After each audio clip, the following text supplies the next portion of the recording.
আগের একটা ভিডিওতে আমি তোমাদেরকে বলেছিলাম যে আমি এই ধরনের কোহল স্মোকি আই লুক কিভাবে ক্রিয়েট করি সেটা তোমাদের সাথে একটা ভিডিওর মাধ্যমে শেয়ার করব।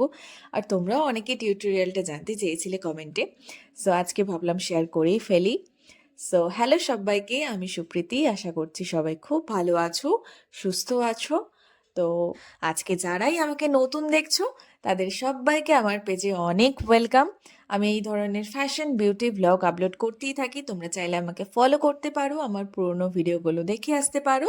আমাকে অনেক ভালোবাসা দিও। আশা করছি তোমাদের সবাইকার ভিডিও ভালো লাগবে।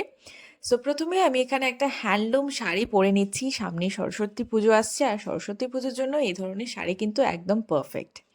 সো আই লুকটা ক্রিয়েট করার জন্য আমি প্রথমে মেকআপটা করে নিয়েছিলাম। এরপরে আমি একটা ব্ল্যাক কাজল নিয়ে আমার water line, lower lash line, upper lash লাইনে ভালো করে কিন্তু অ্যাপ্লাই করে নিয়েছিলাম, এবং একটু ডিপলি আর মোটা করে অ্যাপ্লাই করেছিলাম যাতে স্মোকি আই লুকটা করতে সুবিধা হয়। এবং লাইনারের জায়গায় কিন্তু পারফেক্ট না করলেও চলবে, কারণ এটা তো আমরা স্মাচই করব। এরপরে একটা আইশ্যাডো প্যালেট থেকে আমি এরকম ব্লু আইশ্যাডো একটা ব্রাশের মধ্যে উঠিয়ে নিয়ে আমি স্মাচ করতে শুরু করেছি।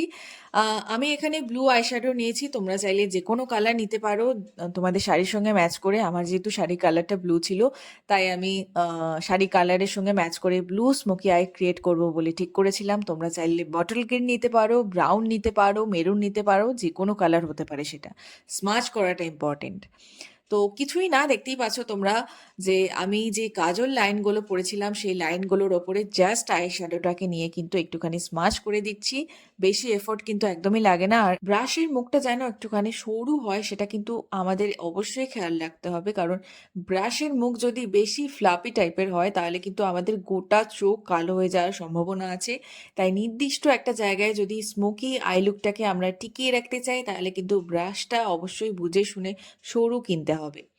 ওকে, তো কথা বলতে বলতে তোমরা দেখতেই পাচ্ছ যে আমার আই লুকটা অনেকটাই কমপ্লিট হয়ে গেছে। এরপরে আমি একটা ফ্লপি ব্রাশে ট্রানজিশন শেড নিয়ে আমার আপার আইলিডে আর লোয়ার ল্যাশ লাইনে ভালো করে ব্লেন্ড করে নেবো, যাতে আমরা যে কালারগুলো অ্যাপ্লাই করেছি সেটার জন্য কোনো হার্শ লাইন ক্রিয়েট না হয়, অথচ সুন্দরভাবে কালারগুলো যেন মিলে মিশে একটা ইভেন আই লুক ক্রিয়েট হয়। এরপর একটা আইল্যাশ কার্লার দিয়ে আমি আইল্যাশগুলো ভালো করে কার্ল করে নিচ্ছি। দেন আমি এখানে মাস্কারা অ্যাপ্লাই করে নেব। তোমরা কিন্তু চাইলে ফলস আইল্যাশ অ্যাপ্লাই করতে পারো, বাট আমি এখানে অ্যাপ্লাই করছি না, কারণ সরস্বতী পুজোর দিনের বেলার মেকআপ দেখাচ্ছি, এবং ওই দিনকে কিন্তু আমার কোনো ধরনের বোল্ড আই মেকআপ করা পছন্দ নয়, আমি প্রেফার করি না। বাট তোমরা চাইলে অবশ্যই লাগাতে পারো। আমার কিন্তু সেদিনের লুকটার জন্য একটা সিম্পল কোহল আই মেকআপই পছন্দ। এরপরে কিন্তু ফেসটাকে ডাস্ট অফ করার জন্য একটা পাউডার ব্রাশে একটুখানি কম্প্যাক্ট নিয়ে ভালো করে ঝেড়ে নিতে হবে, যাতে আই শ্যাডোর যে পার্টিকেলসগুলো মুখে পড়েছিল সেগুলো যেন একদম ক্লিন হয়ে যায়। এরপরে আমি একটা আইশ্যাডো প্যালেট থেকে একটা শিমারি শেড নিয়েছি আমার ইনার কর্নারটা হাইলাইট করার জন্য, কারণ স্মোকি আই লুক করলে কিন্তু ইনার কর্নার হাইলাইট করলে বেশ সুন্দর দেখতে লাগে। তোমরা কিন্তু চাইলে এটা স্কিপও করতে পারো। তো এটাই ছিল আমার আই মেকআপের টিউটোরিয়াল, আর এইটা হচ্ছে আমার ফাইনাল লুক। তোমরা কিন্তু দেখে অবশ্যই কমেন্ট করে জানিও যে তোমাদের এই টিউটোরিয়ালটা দেখতে কেমন লাগলো।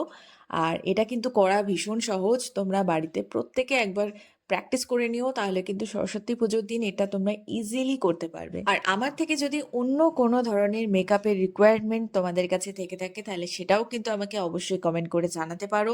আমার যদি সাধ্য থাকে তাহলে সেরকম একটা ভিডিও বানিয়ে আমি অবশ্যই আপলোড করব। আর এই ভিডিওটা তোমাদের কাছে কেমন লাগলো, তোমরা কতটা কি শিখতে পারলে, সেটা কিন্তু আমাকে অবশ্যই কমেন্ট করে জানাতে হবে। ভালো লাগলে কিন্তু একটা করে লাইক, কমেন্ট আর শেয়ার অবশ্যই করে দিও। তোমরা যদি শেয়ার করো ভিডিও, তাহলে কিন্তু আমি ভিতর থেকে ইন্সপায়ার হই, আমার আরও ভালো ভালো ভিডিও করার কিন্তু একটা অনুপ্রেরণা জাগে। So please show some love. And তোমরা যদি আমার সাথে কেউ কোলাবোরেশন করতে চাও তাহলে কিন্তু আমাকে অবশ্যই কন্ট্যাক্ট করতে পারো। চলো, দেখা হবে আবার নেক্সট কোনো ভিডিওতে, নেক্সট কোনো একটা নতুন লুক নিয়ে। আজকের জন্য টাটা সবাইকে।